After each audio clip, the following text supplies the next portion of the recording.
Welcome, everyone, to another episode of the Most Notorious Podcast. I'm Eric Rivenes. Got a fascinating episode for you today about a bizarre true crime mystery that has lasted in a small town in Illinois for almost 100 years. Okay, on with the show. I am so pleased to have as my guest today historian Kraig Moreland. He, along with author Toby Jones, collaborated on the book we are about to discuss today. It is called The Furnace Girl, The Mysterious Case of Elfrieda Knaak. Great to have you here. Yeah, thanks for having me. So I'm going to ask you a question right off the bat. I'm sure you get asked a lot. Where did you first hear about this story, this mystery? Sure.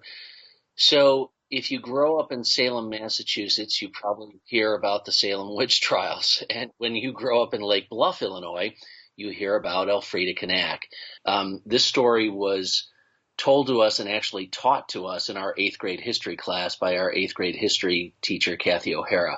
And Kathy O'Hara is now the Lake Bluff town historian. She has since retired from teaching, but this was part of the history curriculum as a student in Lake Bluff. And so we've known about this, heard about this story forever. But after I got out of college, I got involved with the History Museum in our town and was on the board. And one of the projects that we put on at the museum is a ghost walk, which is done biannually. And it's kind of like a Christmas carol, but with a Halloween spin to it.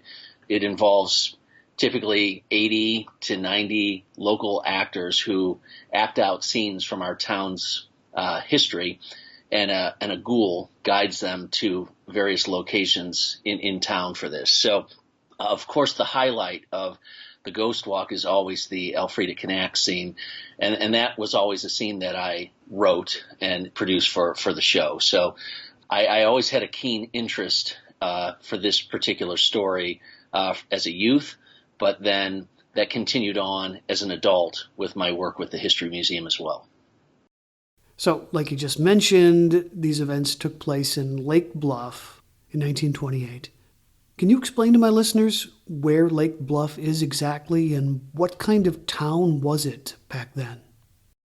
Sure. So Lake Bluff is located 25 miles north of the city of Chicago. So if you were looking at a map, we are halfway. If you looked at Chicago and you looked at Milwaukee, Wisconsin, halfway between those 2 points, that's where Lake Bluff is. So we're right on the lake. And back in 28, Lake Bluff was a pretty sleepy town.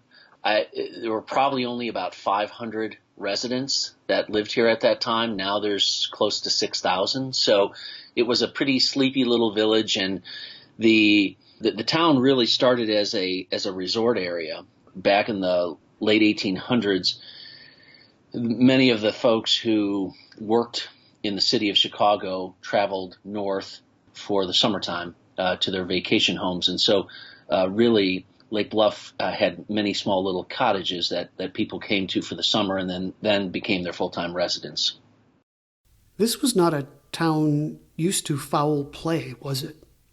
Correct. Nor is it still. I mean, we have such a low crime rate in this particular town, and we really don't have a whole lot of things that happen here that are earth-shattering, so to speak. So this is a mystery that has endured since 1928 in your town, and it revolves around a young woman named Elfrieda Knaak. Can you tell us about her, who she was, her occupation, her family, her background? Sure. So Elfreida Knaak was a 30-year-old book agent / former school teacher. She went to college for education to be a teacher, and she taught elementary school for roughly 6 years, and then after that she decided to go into encyclopedia sales. And so she had a career change at that point. And if you think about that for the time in the 1920s, a door-to-door encyclopedia sales girl was a little unusual. This was typically a man's position of a door-to-door salesperson. And so that tells you maybe a little bit about her and maybe her grit and integrity to kind of get the sale. And she wasn't just a sales agent. She was one of the top sales agents for the Compton Encyclopedia Company that was based out of Chicago. Now that later becomes the Encyclopedia Britannica. She came from, and if you read the newspaper articles, many of them say she came from a wealthy, prominent family. She didn't come from a wealthy family, but she came from a prominent family in the town of Deerfield, which is located about 10 miles from Lake Bluff. Her father, Theodore Knaak, was the very first town physician in Deerfield, Illinois, and he started the first pharmacy. She was one of 11 children, 9 that lived into adulthood. So there were 2 children from the Knaak family that died in infancy. So they were a large German family. Her family was very, very religious. Her father was instrumental in actually starting the very first Presbyterian church in Deerfield, Illinois, and everyone in the family was involved at the church. Her sister played the organ, and Elfrieda taught Sunday school. So they were very devout in their faith, and because they ran the town pharmacy, everyone in town knew who they were. Sure. So the events that your book are based around happened just prior to Halloween 1928. Maybe we should just start right there. Can you talk about that evening and how she was discovered? Sure. So if we were to do kind of a CSI timeline on this, when I first started working on this book project, at the Lake Bluff History Museum, we had probably 50 to 70 articles about this case from newspapers as far away as New York and LA to all in the Midwest as well. And they were out of order. And what I tried to do was form a timeline and actually put everything in place. And the thing to keep in mind with all this too, Eric, is when you think of like the old black and white movies of 8 reporters running to a phone booth to call in the story, that's kind of how this all worked back in that time. There were so many facts misreported that were picked up on the AP and then incorrectly stated in another newspaper, and then 3 years after that, a magazine article would be written on this based on the newspaper articles. And so many of the facts of the case are incorrectly reported. And I'm mentioning that because if we're going to talk about this, I want to talk about the true facts of the case and not what is just online, because you'll read 100 other different versions. And when I do book talks and speak to groups, everyone always brings up various points about things that were misreported. The source that I used to verify everything that the book is based on was the Waukegan Daily News. And at the time, again, this was front page news across the country, but in the Chicago Tribune also covered this pretty heavily. But there were really 3 major newspapers in Chicago. There was the Chicago Tribune, the Chicago Daily News, and the Waukegan Daily News. And Waukegan is the largest town north of Chicago. It was the second largest city in Illinois at that time. And it also was the city closest to Lake Bluff. So whereas the Tribune would run one article a day about this case, the Waukegan Daily News would oftentimes run 2 and 3 articles a day. They would run an article about the Knaak family and what was going on with them, and they would run an article about the facts of the case and the investigators. So the Waukegan Daily News, to me, was the most reliable source because it was closest to where this took place. And the only way you can access the Waukegan Daily News is going to the Waukegan Library. It's not accessible through any other way. It's on microfilm. And so I went through all the microfilm at Waukegan Library. So taking you through the timeline, Elfreida Knaak left on the October 29th in the afternoon from her Deerfield home and went to Chicago to the Compton Book Company, which is where she worked, and to be at a sales conference. And she also did a presentation there, and she seemed to be in good spirits, roughly around 3 o'clock, 4 o'clock in the afternoon. They took a break. She phoned home. And it's important to know that Elfreda lived in the family home in Deerfield with her mother, who was 75, with her two sisters, Emma Knaak and Ida Knaak, and then also her brother Alvin Knaak. And Elfreda was the youngest, being 30 years of age. So you had 4 adults living with their mother in the family home. She ends up calling her sister during a break around 4 o'clock in the afternoon, states that she'll be home around 7:30 that evening. They were a musical family. She said she had purchased some sheet music and that they'd play the piano and have a good sing. And that's the last that the family hears from her. What ends up happening is she's reported having left the Compton Book Company around 6 or 6:30 p.m. after the conference had finished. And she takes an interurban electric train, which was the mode of transportation at that time, from Chicago to Highland Park. Now, Highland Park is the closest city to Deerfield, and from there she would then take a bus from Highland Park to her home back in Deerfield. Upon arriving at the Deerfield train station, she finds out that the bus that typically would take her 2 miles from Highland Park to her home has broken down, and they're expecting an hour and a half delay. And so at that point, she checks her book-carrying bag that she carried her encyclopedias with, and she then purchases a round-trip ticket to Lake Bluff. There's varying reports of this. If you read some articles, there are some folks that say that no one ever saw her get off the train in Lake Bluff. There are other reports in the Waukegan Daily News that the train attendant did actually see her get off the train in Lake Bluff. So at that point, she gets off the train and she goes to the Lake Bluff Village Hall. Now, the Lake Bluff Village Hall served as 3 different things. It was the Village Hall, it was the police station, and it was the fire station.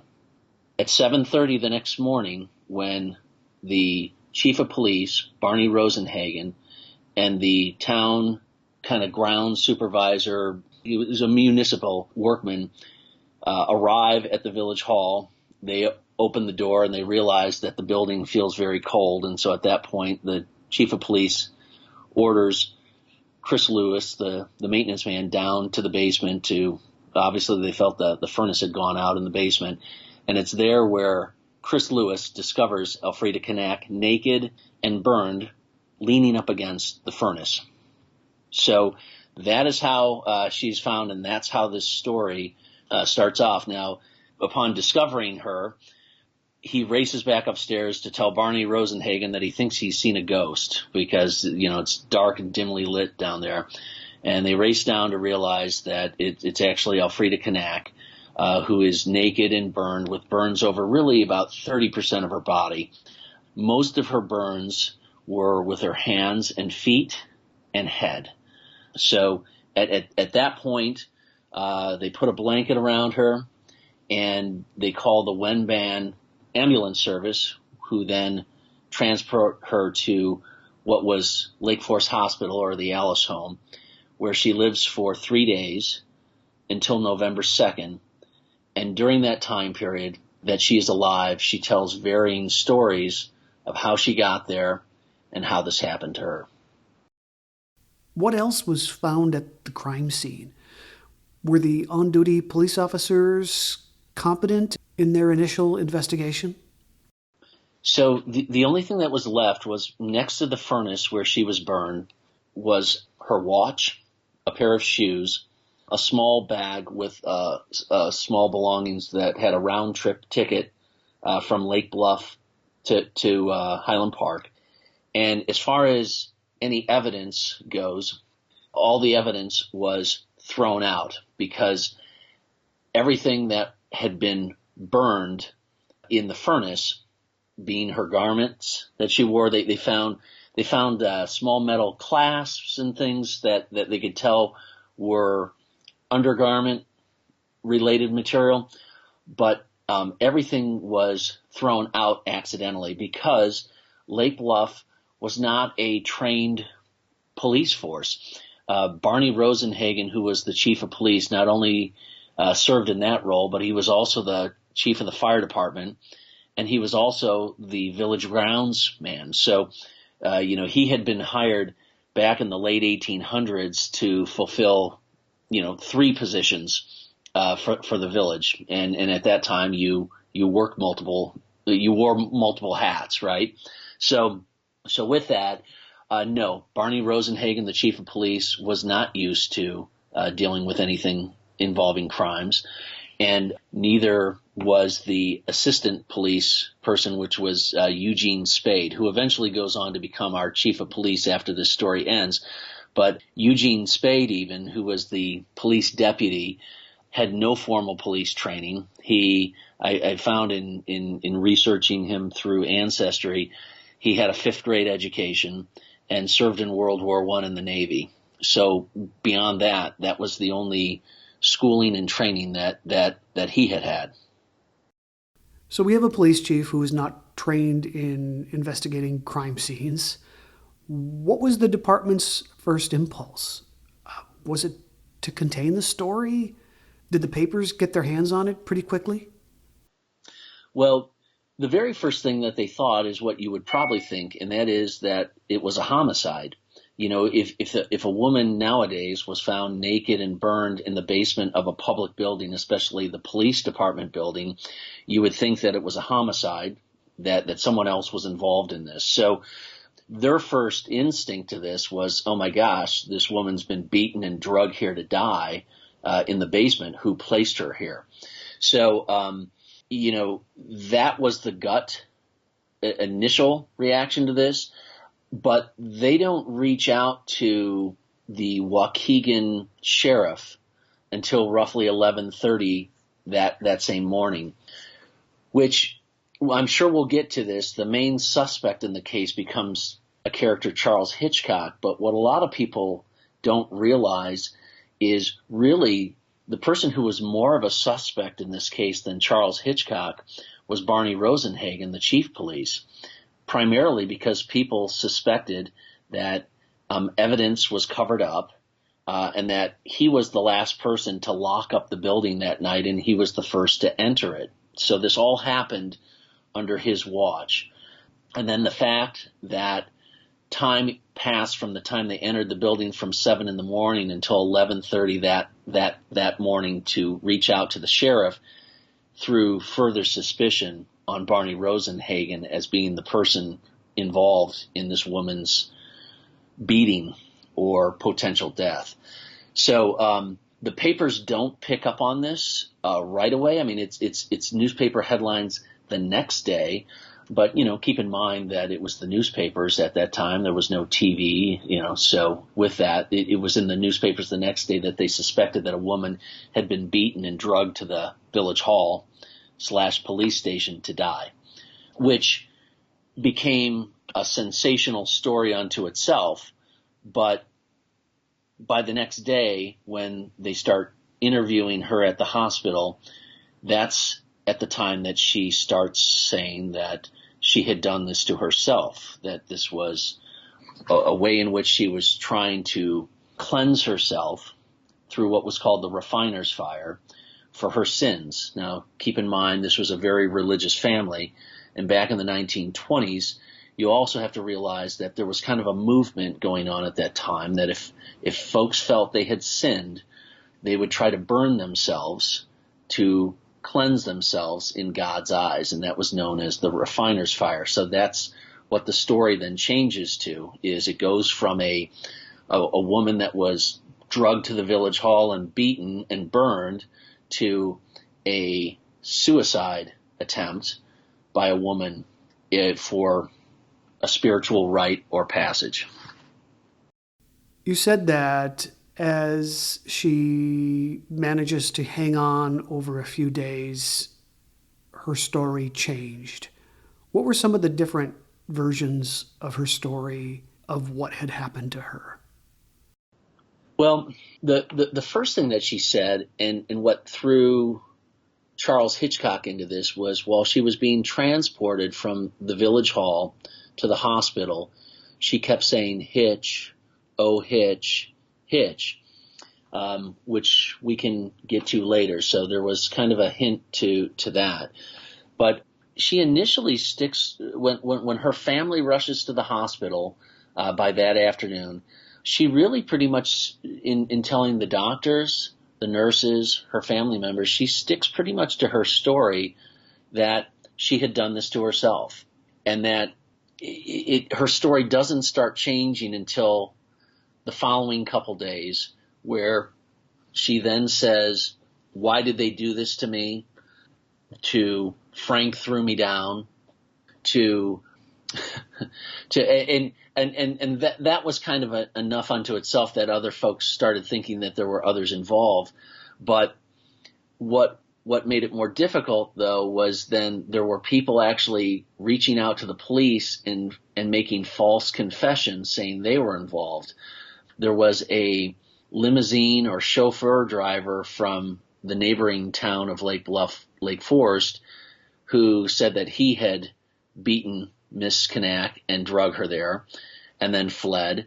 And then there was another false confession from a person who said he was a reincarnated Egyptian priest and had put her under a hypnotic trance and then fled the building. So you've got all these different letters and stories and versions coming through, and this is where the story gets a little mishmashed because of the confusion of that. And it doesn't help either that she's highly medicated. Well, that's the other thing, too, is keep in mind that newspapers at that time were more like the National Enquirer. They were the headlines were sensationalized, and the more they could embellish to make a story, a bigger thing. That was the job of the newspapers, and so you have that, and then what you end up also having is they start taking statements after she's been there 3 days and 4 days. Well, her second day and third day before she passes, and they start taking those statements and turning those into headlines. So, my father passed away a few years back, and I think about his state of mind when I think back to when he finally passed away and what his state of mind was. He was saying all sorts of things that didn't make any sense when I look at it closer as he neared death.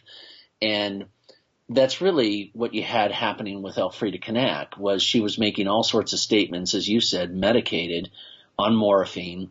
But really, as you look at many of the headlines that were very sensationalized, they were all around the 1st, 2nd, and 3rd of November, which was right before she passed away. And so, do you want to take what somebody's saying in their bed while they're medicated a day before they die and turn that into a story? I mean, that's where many folks are misled, and where their facts are incorrect based on the statements she made. For sure. So did they start investigating leads and rounding up suspects while she was still alive, or did it really kick into gear once she had passed on? Well, they start investigating. The person who becomes the lead suspect in the case is Charles Hitchcock. And this happens basically about a day after she reaches the hospital, and it's based on what I had said, where she had said in the ambulance ride, Hitch, oh Hitch. Charles Hitchcock was a gentleman who lived in Lake Bluff, who was a 45-year-old father of 4, who lived 2 blocks from the village hall. Now, the importance and role in his case is he becomes the lead suspect because while Elfreda is at the hospital, she says that they had a love pact and that she burned herself because she was in love with Charles Hitchcock, and that this was her sin to God. And Charles Hitchcock, their connection point was Hitchcock worked also at the police station as our police night watchman. Hitchcock was a former silent movie actor from the early 1900s. He worked as an actor at the S&E Studios in Chicago, which was one of the largest silent movie houses in the Midwest at the time that movie making was beginning. And many of the folks within that movie company moved to California and went on to fame and riches. Hitchcock stayed back in the Chicago area and did local theater and vaudeville type one-man acts and basically eked out a living. So he really worked a few jobs and pieced together a living that way. One, being a local actor and doing one-man shows. Two, working as our night police dispatch in our small little sleepy town. And three, he taught elocution lessons, which were public speaking lessons, if you want to think of it kind of like a Dale Carnegie public speaking success course at the Waukegan YMCA, which was just 2 miles up the road from Lake Bluff. And this is where he and Elfrieda Knaak get to know one another, because Elfrieda, it's found, had enrolled in Charles Hitchcock's classes at the YMCA to better her sales pitch for her encyclopedia sales job. And she would stop by the Lake Bluff Village Hall at night when she knew Charles was on duty, who was her teacher, for private tutoring lessons. So as the police are finding this out and the sheriff are asking these questions, they now see the connection. And this is where Charles Hitchcock then becomes really the lead suspect in the case.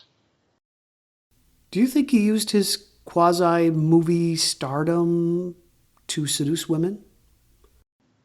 I think he was a very, how would I say this?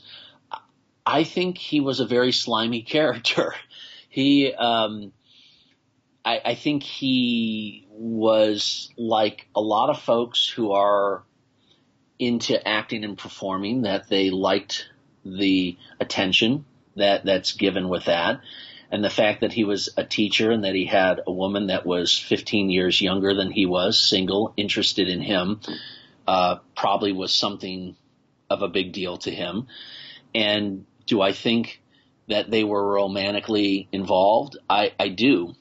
And we can talk about this later if you like, but evidence comes up later to our history museum that they were romantically involved, even though he denies this the whole time. In the newspapers, he says that it was nothing more than a student-pupil relationship between the two of them, and that he had no idea that she was infatuated with him, when in fact, I actually came to find out that that was not the truth. Okay. So what was Hitchcock's alibi? So again, one of the reasons why Barney Rosenhagen becomes a central figure to this is because Hitchcock's alibi was that he was at home that night with a broken ankle, which was confirmed by a physician that the week prior to this all taking place, Hitchcock was treated at the hospital for an ankle. The physician was asked and questioned if he thought Charles Hitchcock would have the ability to crutch his way from his home 2 blocks away to the village hall. And the physician answered yes, he clearly could do that, but he would probably have swelling if that was the case. So, and he didn't see that when he did any type of post-examination later on. So, Hitchcock says that he's at home that night. His wife, he's home with his 4 children.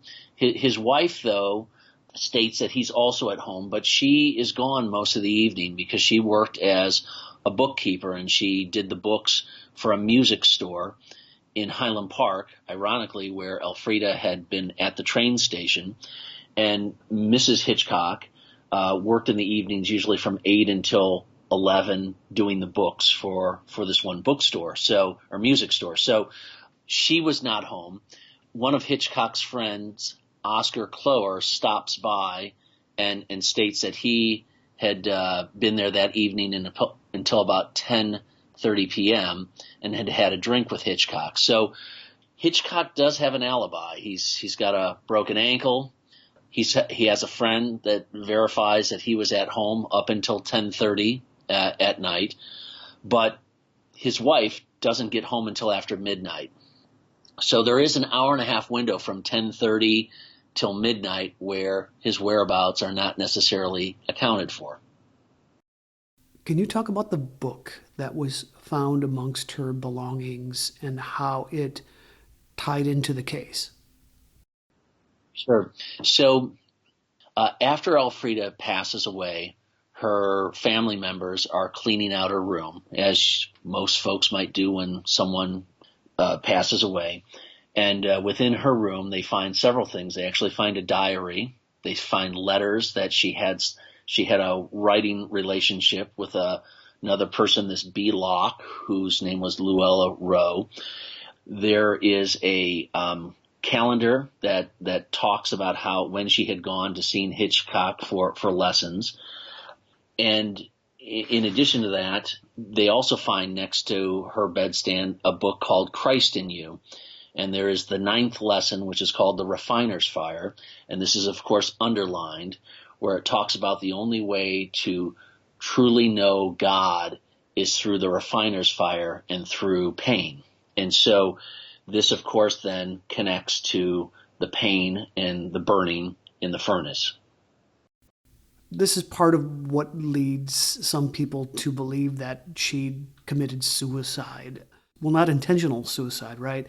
But she was burning herself to find enlightenment or reach some sort of spiritual awareness. Correct. And I think this is real important to know that one of the things that most folks who read things online about this case don't understand is even Elfrieda's brothers believe she went into the village hall to burn herself. She tells them this in her hospital bed. They, though, hire George Hargrave, the detective who was hired by the state's attorney to initially investigate the case, because the Knaak family obviously develops a relationship with the detective on the case. And when the state's attorney says, all right, this is ruled a suicide, and they have a coroner's inquest that ends up with the same conclusion, the Knaak brothers hire George Hargrave from the Hargrave Detective Agency to continue looking through the case, because they're finding these letters in Elfrieda's room. They're finding her daily planner or her calendar, which shows her whereabouts. But what the Knaak family believed was that what they wanted in this whole case was who was morally responsible for their sister's death brought to justice. And that's something that we don't talk about these days. Whenever anyone dies, no one wants to accept any type of responsibility and fear of being sued. And really, this case is more, to me, closely related to, if you think about the cases of, there was that case in Massachusetts with the girlfriend who was texting her boyfriend and trying to convince him to kill himself, and he ended up committing suicide, and she was sent to jail for that. She didn't commit the murder, but she was found guilty of morally convincing her boyfriend to do this. And the Knaak family felt the same way. They just felt like there was they knew their sister went into the village hall. They didn't believe that she was necessarily beaten and burned by anybody, but they did believe that there was someone else involved in this other than just their sister. Now, whether they thought that was Charles Hitchcock, whether they thought this was B. Locke, the person who she had these letters back and forth with, they didn't know. But that's why they hired the Hargrave Detective Agency to further investigate the case. What did the detective conclude? Well, what they ended up finding was Elfrieda had a very strange relationship that appeared to be of sexual nature with a woman from Libertyville. Now, Libertyville is, again, about 3 miles away from Lake Bluff west of where we're located. And the letters that they found were between her and this woman, B. Locke, or Luella Rowe, who Elfrieda had gone and sold a set of encyclopedias to, and they had developed a friendship during that time period. And when you read some of these letters that B. Locke wrote to Elfrieda, they just read like it was a romantic relationship between the two of them. She accuses Elfrieda of casting her spell on her and almost hypnotizing her, and mastering her, as she said, the very first time they met. And so it's and they talk about in the letters about going through with this pact of if they would have the strength to do this, and this being, was that the burning? Was this something that she was going to do with this person? But strangely enough, when they trace these letters back to this B-lock, they find that when they go to the address that's written on the envelopes, it's this Luella Rowe woman who is then brought up to the state's attorney's office and is questioned by A.V. Smith, the state's attorney. And he just doesn't think there's any evidence to support anything. He realized that they seem to have some type of relationship, but she said that she was at home that night. I believe her husband verified her whereabouts, and so she is then no longer a suspect in the case anymore. Now keep in mind that this actually also happened 2 weeks after the coroner's inquest. I always wondered why this B-lock never testified at the coroner's inquest, and it's because the inquest happened the first week in November, roughly 4 or 5 days after Elfreida's death. And then it wasn't until the family was cleaning out her belongings in her room that then they found these letters. So it was mid to late November when B-lock became a suspect after the Knaak family had hired George Hargrave to investigate more. So does that answer the question? Absolutely, yeah. Didn't she have like buyer's remorse as well? She tried to get her money back from Elfreda. Yeah. Within the letters that were written, she states how when she had the books boxed and ready to be returned and called Elfreda to state that she was ready for her to pick them up, there seemed to be, at that point, Elfreda turned on her. And I think, honestly, that was probably her salesmanship part, that she was – I think Elfreda was kind of a very good salesperson, and once somebody wanted to return something, I don't think she was probably too happy about it, which is where there was a divide between the two of them, or probably a falling out. Yeah. So this idea of homicide versus suicide, it's all speculation at this point, right? It is. I honestly, the thing is, Eric, in order to understand this case even more, if you want to just read the headlines and go by what was in the headlines, you can go with that. But you also have to kind of know what was going on in town beyond what was being reported in the headlines. And you also have to know what happened after this took place, after the reporters left, after everything went back to normal. What took place and happened in this story.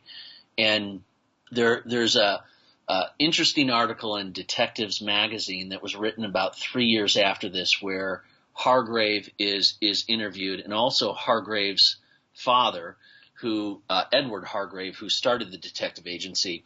And there's a story of two men that were seen driving suspiciously around town, who had rented a home east of town, that the neighbors all suspected that there was some suspicious activity going on. There was also a bootlegging operation that was going on in Lake Bluff at that time, which was, of course, not a part of the papers and not connected to this story. But there were some suspicious characters in town at the time.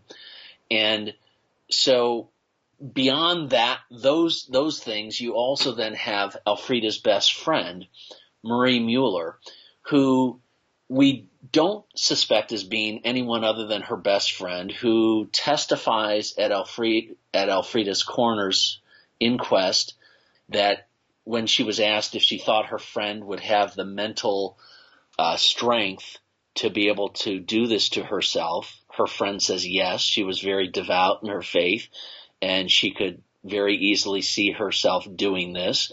And that's pretty much it. And Marie is written off as just Elfreida's friend. But what you need to know is 14 years after this takes place, who ends up becoming Hitchcock's second wife but Elfreida's best friend, Marie Mueller. And Marie Mueller ends up telling her niece, who contacted the History Museum, that Marie and Elfreda were in a love triangle back at this time with Charles Hitchcock. And Marie knew what happened that night in the village hall, but she would take that secret to her grave, and that she would never defy her beloved Charles Hitchcock. So had the investigators known that connection, there would have been some more things investigated and looked at beyond just what was in the headlines. Right. So if Elfrieda had done this to herself, can you walk us through just physically what she would have had to have done that night/morning in order to give herself the injuries that she was found with? What would have had to have happened for those injuries to take place? Right. So despite there being a coroner's inquest and an autopsy performed, all that information is missing and gone, which we can talk about later. That's mysterious unto itself. But I found in the Waukegan Daily News there was a press conference that was held where a group of physicians listened to the medical evidence that was presented by the coroner about her injuries. So we don't have the original autopsy reports, but what we do have is the information that's provided in the Waukegan Daily News about the extent of her injuries. And the extent of her burns were as follows. Both her hands were basically burned off at where your fingernails start. So her fingers were burned to her first knuckles completely off. Her toes were also burned off, both of her feet, and also to her heel. You could see the exposed bone to her heel. So that's how badly both her feet and hands were burned.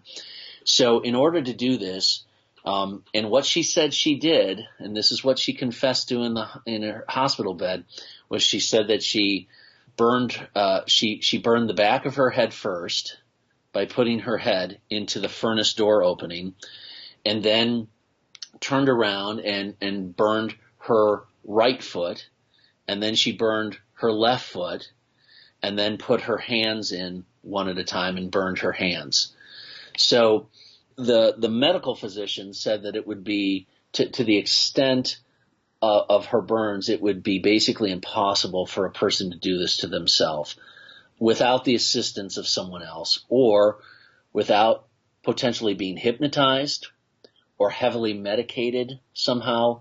It would be virtually impossible for someone to burn themselves as badly as she did, because you would basically have to put your hands into a bed of hot coals for probably 5 to 10 minutes and hold them there to burn yourself the way that she was burned.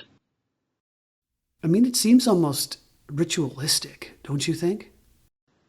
It does. And again, because she was very devout in her faith, because she was an incredibly talented salesperson and had an incredible amount of self-determination, would she have been able to do this?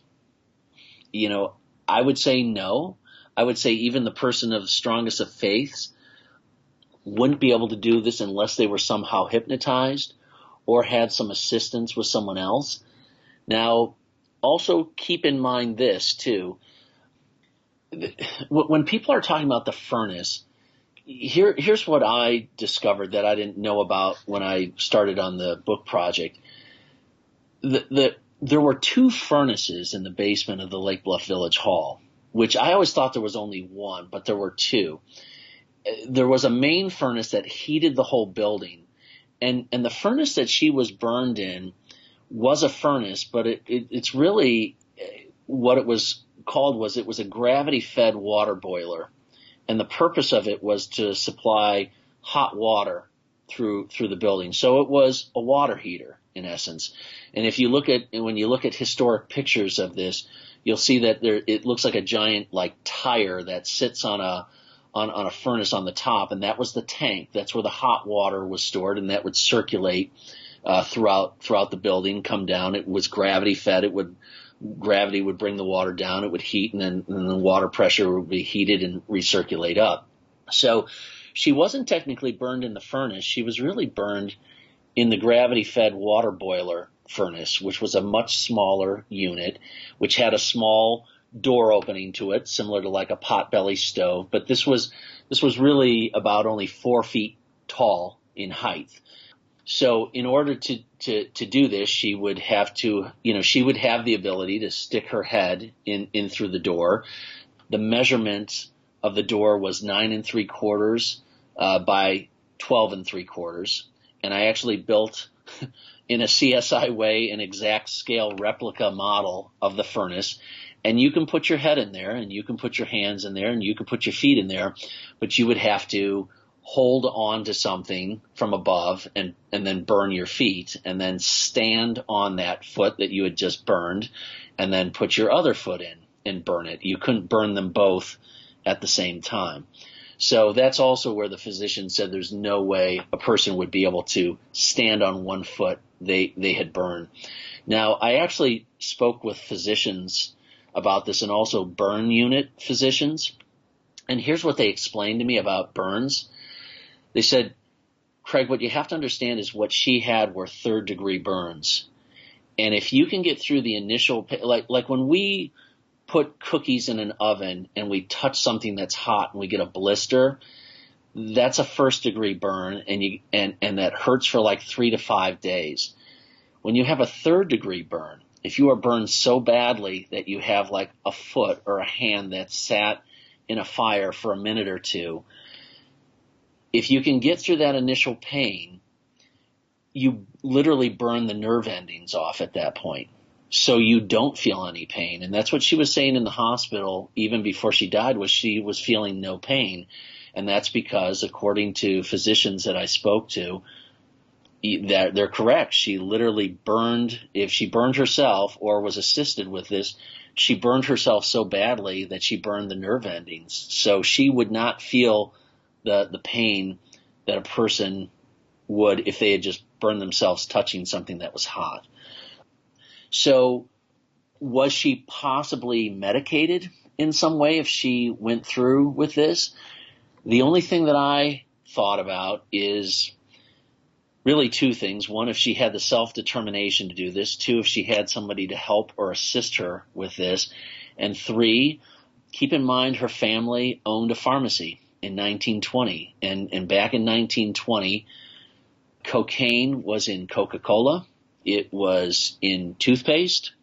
It was over the counter at that time. So did she have access to something that an average person would have access to it, but a person that worked and whose family owned a pharmacy would clearly have access to numbing agents or things that could maybe potentially initially help them get through some of the initial pain. So, was that tested for in her autopsy? No, it wasn't tested at the hospital. And that would have, if I was investigating the case, that's what I would have wanted to know right away is blood work, what was in her system. Interestingly enough, someone asked one of the best questions at one of the talks that I did. They asked the question, did anyone ever test to see if she was pregnant? And I went, whoa, that is a great question. If she was romantically involved in with Charles Hitchcock, if she was pregnant, would that have been enough for her to mentally do what she needed to do because she had sinned in God's eyes? I don't have the answer to that. Sadly, if this had happened in 2020, we'd probably all know the answer to this in about 5 minutes. There'd be security cameras. There would be all sorts of evidence with DNA that could be tested, but we don't have that. So we're going off of what was available in 1928. Or had Hitchcock somehow hypnotized her with the intention of keeping her from having the baby? I mean, this is pure speculation right now. It We don't know if there's a baby or not. I don't know much about hypnotism. Did Hitchcock, number one, know how to do it in the first place? And number two, do you know, can you trick someone's mind to withstand third-degree burns? Is that possible? I don't. Well, the first part I'll answer as far as did Hitchcock know how to hypnotize anyone? He's actually asked that exact question during the coroner's inquest. And he said that the only person that he knew that had the ability to hypnotize anyone was the great Houdini, who he had performed with in vaudeville. And he said while on the stand, according to him, he was pretty much aware that that Houdini was nowhere in Lake Bluff that particular night, which of course, gave everyone a laugh and a chuckle about that. So no, he supposedly did not have the ability to hypnotize anyone. Did he dabble in that? I think, I don't know. You know what? He was an actor, and he was a person who was good at teaching salesmanship. And many of those folks can be very convincing. So maybe he had the ability to be involved with that. I don't know. But when he was asked about it on the stand, he denies knowing anything about it. Personally, I've been to one. When I was in college, I was at one of these shows where the person comes around college campuses and ends up, doing a show. And of course, I watched like 8 or 10 people get hypnotized doing all sorts of things on stage and it was hilarious to watch. But the thing is he took them out of their trance by snapping or having a key word. I don't know if you threw water on someone or if they were burned, if that would be the thing that would take them out of that, or if they would still stay in that. I don't have that answer, nor do I pretend to know it. So there were a number of theories circulating at the time. One about her having not been burned at the village hall because of a lack of an odor, one that she had been beaten. Could you address those? Let's first address the issue that was brought up about her being beaten and drugged there to die. There was a red mark across the back of her neck. And so early reports were that when the very first day after she was discovered, everyone naturally assumed she was beaten and drugged to the village hall to die, because there's a naked woman with a burn mark or a red mark across the back of her neck. So what you would have to understand, though, and I mentioned this earlier, I built a replica of the furnace. The edging or the lip around the furnace opening, it was said that she had burned the back of her head. She had no burns to her face. As a matter of fact, her eyelashes, eyebrows were all still intact. Where her head was burned was to the back, which meant whether she put herself in or whether she was assisted, she did this with her eyes looking up at the ceiling. Hence her head laying back on hot coals. And if you look at where the lip or edging of the furnace lines up, that would line up exactly where her neck was. So really where folks originally reported that she had been struck and beaten in the back of her neck, that was really a burn mark on the back of her neck from the edging of the furnace. Now, as far as the theory about there being no odor in the building, this was a theory that Chief Spade, who took over as the chief of police, was dead set on, that there was no way that she was burned in the village hall. And that was based on the fact that he felt and others felt that if she had been burned in the village hall, the odor would have circulated throughout the building. Now, keep in mind this, and I discussed this earlier, there were 2 furnaces in the building. One that was the hot air furnace that supplied hot air throughout the building, and the other being the gravity-fed water boiler. So unless odor could carry through water pipes, that's why there was no odor in the building. If she had been burned in the furnace that carried hot air throughout the building, then absolutely the whole entire building would have smelled of burnt flesh. But because this was in the water-fed gravity boiler, that's why there was no odor in the building. The only odor would have been in the lower basement. And also keep in mind, too, this was in the fall in Chicago with temperatures in the 40s and 50s. And this happened at 9 o'clock, 10 o'clock at night, and the door wasn't opened until 7 o'clock the next morning. So you also had 12 hours of cold, damp October air that would help dissipate any odor that would also be in the building as well. This rumor of her being electrocuted and the belief that she had had a key and had let herself into the building. Any substance to those theories? So here's where that theory comes from. After there was the coroner's inquest, there was a press conference that was held at Victory Memorial Hospital where there were a series of physicians that sat in on all the findings from her autopsy. And as they went through all the findings, one of the doctors that happened to be sitting in the audience was a World War I physician. And he was the person who said, well, it sounds to me like her injuries that she sustained were that of what I saw when I was over in Europe through soldiers that were electrocuted, based on the way her blood vessels had burst. That was one doctor's, ringing in on what he felt and saw. And because there was an electric rail line, there was a theory like, oh, well, maybe that did happen. That was discounted. First of all, that was just one person's thought on that whole theory that then became written in newspapers. But two, they quickly went to see where she could have been electrocuted anywhere close to in town. And a lot of folks said, well, it was an electric rail line. Maybe she was electrocuted there. Electric rail lines back in 1928 don't run the way the electric rail lines in Chicago now run. Now there's a third rail, right, where the tracks are. But back in 28, all the electricity was from above. Everything was a rail car attached to wires that were high above the street, much like how our telephone wires are now strung. So unless she climbed up or someone took her up in the air, electrocuted her there, and then brought her down, there's just really no theory to that. Now, as far as the key, where that came from was when she was at the hospital and she was asked by family members and the staff how she got into the building. She told two different conflicting stories. One, she said that she found the door open and let herself in. And on another day, she said that she had a key.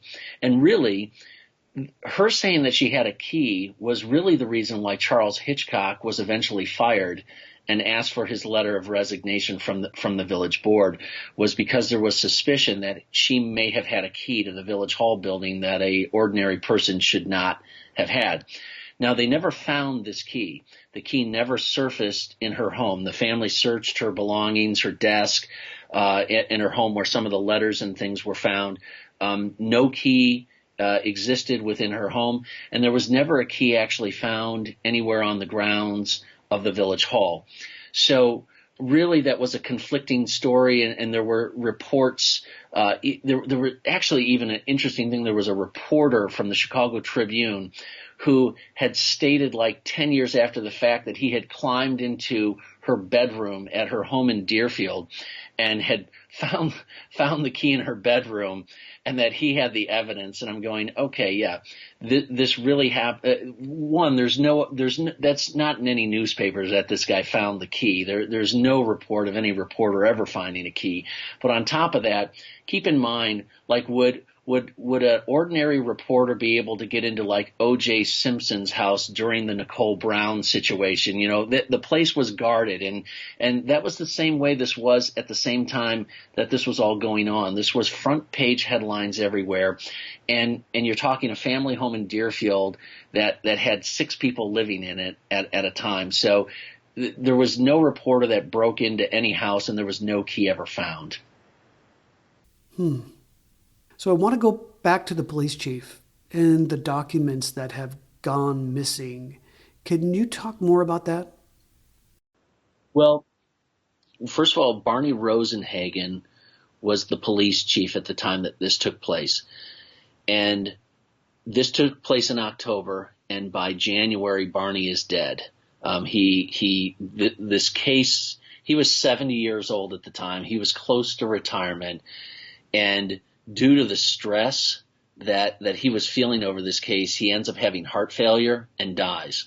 So the deputy at the time, Deputy Eugene Spade, then is appointed the new chief of police.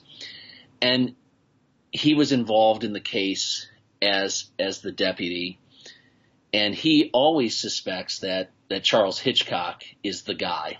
His fellow co-worker was involved in this. And so all the documents for this case have vanished, including the documents that would have been Lake Bluff police property, and here's why.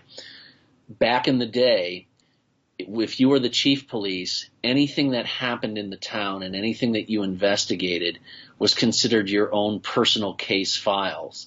And when you retired, you could take whatever you wanted from those case files with you. So when Spade retires, he ends up taking anything that was part of the investigation, all the documents, with him. And he passed away, I believe in the 1980s, and one of the police sergeants in Lake Bluff, who was always fascinated with this case, Murray Michelson, went to his funeral and spoke to Spade's son and said, "Hey, I'm fascinated with this case, with this Elfreida Knaak thing. Your dad took all the files with him when he retired. Do you know where those are?" And Spade's son said, "Yeah, they're in some trunk in the attic," and that he would try to locate them. And Murray Michelson never heard from him again. So basically all the investigative materials from Chief Spade's watch vanish. We have nothing here in Lake Bluff on the case. Now to further that, what's even stranger though is this was a front page news sensational case from New York to LA, front page news. And all the coroner's inquest documents, all the state's attorney's information and investigation on this case have all completely vanished from Waukegan. I actually had two judges who are friends of mine who were former assistant state's attorneys ask the historical archivist who does all the research work at the state's attorney's office to research this file and find this file. And they both came back to me and said, Craig, the woman that we worked with back when we were assistant state's attorneys, who knows where everything is, went through the entire files for this time. And there are all sorts of cases that date before 1928 that are on file in Waukegan, but there is nothing on this case in the state's attorney's office. Now, where and how does that information disappear? I don't know. Did the state's attorney, A.V. Smith, who was in charge of this, also take that with him when he retired? Did it somehow go missing because someone made it go missing who knew more about the case and suspected that something might come out? Your guess is as good as mine. But there is no information at the state's attorney's office on this case.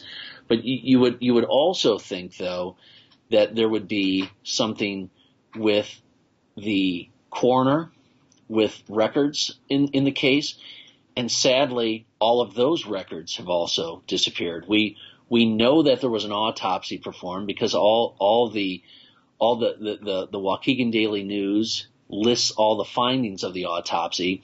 The folks that were the coroner's jury all actually viewed Elfreida Knaak after she had died as part of the coroner's inquest as well. So they actually viewed her body. So we know there was an autopsy performed. And when I went to the coroner's office in Waukegan and asked if I could get a copy of the coroner's report, and also if there were any autopsy photos or anything that would be available, the person there said, "Are you a family member?" And I said, "No, but I feel I'm working on a book project and there might be more to this case than what was reported." And she said, "Give me your name and information. I'll see what I can find." And so she sent me an email about 3 days later and said, Craig, this is very strange. She goes, we don't have anything here. You clearly found that there was an autopsy that was performed, and there is nothing here in Waukegan. We have no record that this autopsy ever took place. And she said that isn't necessarily, based on the time, real unusual, because she said we have limited amount of space to store files and things. So she said but what is strange is, she said, what I did is I put in a request down in Springfield, Illinois, for the state of vital records for this information, because she says everything that we don't store here, we send to Springfield, where it is scanned and stored on microfilm. So everything with the autopsy should be available in Springfield. She put in a request for the file to be sent back to Waukegan. There is nothing in Springfield, Illinois on this either. It has also vanished. Hitchcock wasn't a gigantic star, as you've established here. I mean, I can't imagine he'd have a lot of sway. The police chief died pretty quickly. Who else in the small town would have had this kind of leverage? Would the new police chief have that kind of power? Who in this little town of 500 would have the pull to have all of these documents vanish? That is the question, and for $19.95, folks can buy The Furnace Girl, The Mysterious Case of Elfrieda Knaak, and find the answer to it, Eric. It's the theory is based on the story is historical fiction, and I think it's important for folks to realize that for you have a listening audience of people that clearly love true crime stories, but half this book is really about a child who comes to the Lake Bluff orphanage, which existed back in the day, and his experience with his little sister, and the night that he decides to run away from the orphanage and escape, which happened at that time, is the night that this all takes place, and he becomes the accidental witness to the crime and the story that took place. And so it's all based on those facts and things that you would have to know being around town. And all I can tell you is that there were a lot of other things happening in town that could have led to someone in a higher level or power make this go away. So yeah, I do want to ask you about this. The vast majority of books that we cover here are nonfiction. And as you've just mentioned, yours is a novel, a fictionalized story based on history. And again, this is a collaboration. You came in with the facts, the research, the historical background, and then you got together with a friend and wrote the book. Why did you decide to go this particular route? Well, I guess I'd answer it by saying that so I reached out to my friend Toby, who had written 2 other books, primarily because even though I actually wrote and directed a documentary on the Lake Bluff Children's Home or Orphanage that was out 10 years ago. And I've written things for the Ghost Walk scenes and little 8-minute vignettes, but I've never taken on a book project, right? And in the same way that a director or producer hires a screenwriter to write the screenplay, I needed somebody who I could tell the characters to and tell the story and have that person create this for me, or my vision. So it was a collaboration, and actually, interestingly enough, folks that purchased the book will find is Toby and I never met in the 2 years that it took to put this together. I would record 8 to 10 minute narrations of each chapter, similar to like if you had gone to see a movie and were describing a scene the next day to a friend who has not seen the movie. I would record those, send those to Toby, and then he would create a chapter out of that, email that to me. I would look it over for historical contents. This needs to be changed. That needs to be changed. This character should do this and that. And then we'd move on to the next chapter. So we never met in the 2 years of the time that it took to do this. This was literally handled online through long phone conversations and also through messages that were sent. But for me to tell the story this way through a boy's eyes, it takes the horror out of the crime.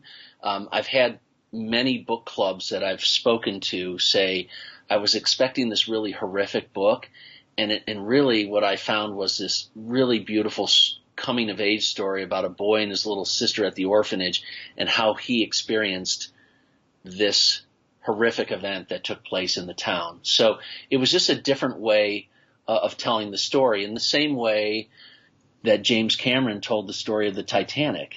I mean, the whole Leonardo DiCaprio character was not a real person on the Titanic, but it was a way of taking these historical facts about the Titanic and the way it sunk and the passengers there and telling it in a different way. And that's why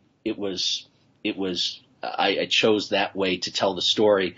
Plus, all the time that I put into the documentary and my research also made it an easy way to tell the story too, because it was a nice way to integrate the story of that, because it's really the Furnace Girl is really three stories that dovetail into one. It's the story of the Lake Bluff orphanage. It's the story of Elfrieda Knaak and Charles Hitchcock. And it's also the story of this historic place that we have in Lake Bluff called Crabtree Farm, which was owned by a very wealthy couple, Scott and Grace Durand, back in the early 1900s. And those three stories dovetail into one story and all end up connecting. So it was just the way to tell the Elfrieda Knaak story in a different way. I'll admit that this is not a story that I've heard before. And it's really fun to encounter something for the first time and kind of soak it all in. You mentioned that there's some misinformation on the internet. Is this a case that conspiracy theorists have grabbed onto? Is there a lot of debate going on the interwebs about this mystery? There is, I think there is a website called Web Sleuths, and there is something like 43 pages of comments and dialogues about this case and links to various articles. And that's when I started reading those, that's when I started going, gosh, folks are so way off on all these comments. So yes, there is a lot of debate about it. And it's strangely enough, for it being headline news across the United States, so few people really know about this unless you've done the ghost walk through the Lake Bluff History Museum. So if you're in Lake Bluff, you know about the story. But you know what, Eric, even my mother, when I told her I was starting on this book project and working on this, my mother, who raised me in this town, her comment was, "Oh, you mean the woman that was cut up and her parts were thrown in the furnace and burned?" And I'm like, no.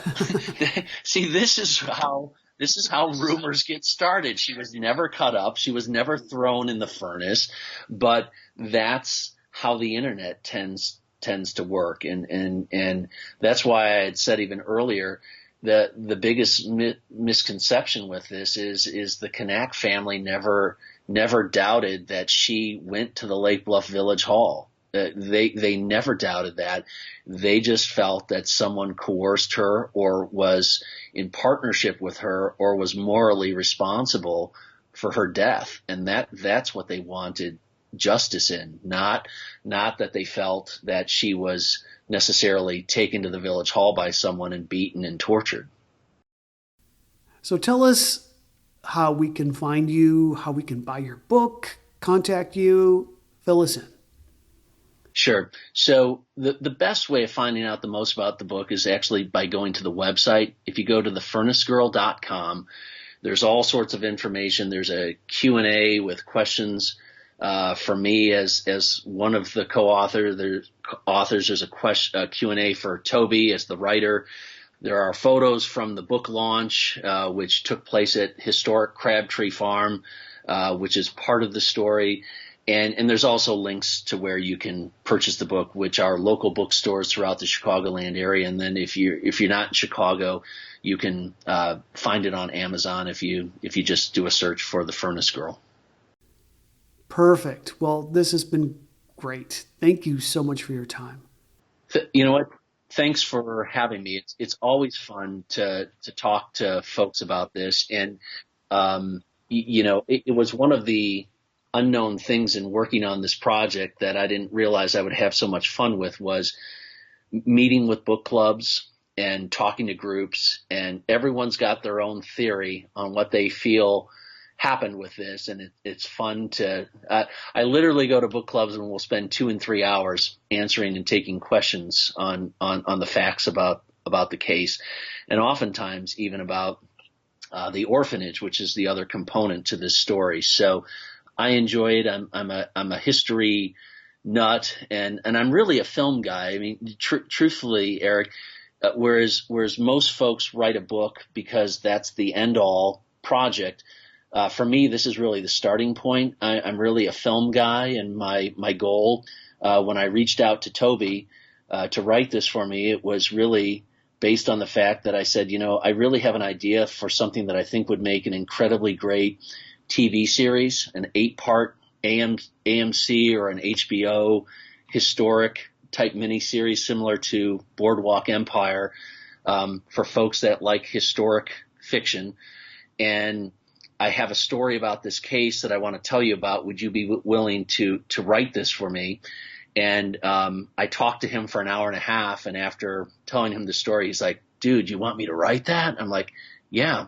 So that my goal eventually, Eric, is to get this into a movie or some type of series. And so whereas most people write a book, that's the end all, this is really the starting point for me. I hope to be involved at some point in the film version of this. And I'm actually even working on another documentary project right now that will be out next year on a wedding ring that I found when I was 5 years old when I was digging in our backyard of our home in the garden. And it was inscribed on the inside of the ring was A.S. September 6, 1900. So it's a wedding ring that's over 120 years old, and I've been trying to figure out who the ring belonged to and try and return it to its rightful heirs. And I've been working on this for over 20 years, and I just figured out the mystery about 4 months ago. So I've been documenting this and filming the process, and that project will be out next year. I'm hoping around February of this time. So hopefully lots of good things to come down the pipeline. Oh my gosh, that sounds excellent. And when you have some venue for your release, I will mention it here. I appreciate it. Eric, thanks so much for having me on. Your show is awesome. And there are so many podcasts that are out there on the internet, and they are oftentimes just someone who doesn't have any of the facts on any of the cases. And I feel like every one of your shows, you always find super interesting people to talk to besides other than me probably, and you and the questions you have and the stories you do the best job, I think, of getting some of the best questions and facts out of these cases. Well, thank you for the compliment. Very nice of you. Thanks again. Thank you. Again, I have been speaking to Kraig Moreland. He, along with Toby Jones, authored The Furnace Girl, The Mysterious Case of Elfreida Knaak. This has been another episode of the Most Notorious Podcast, broadcasting to every dark and cobweb corner of the world. I'm Eric Rivenes, and have a safe tomorrow.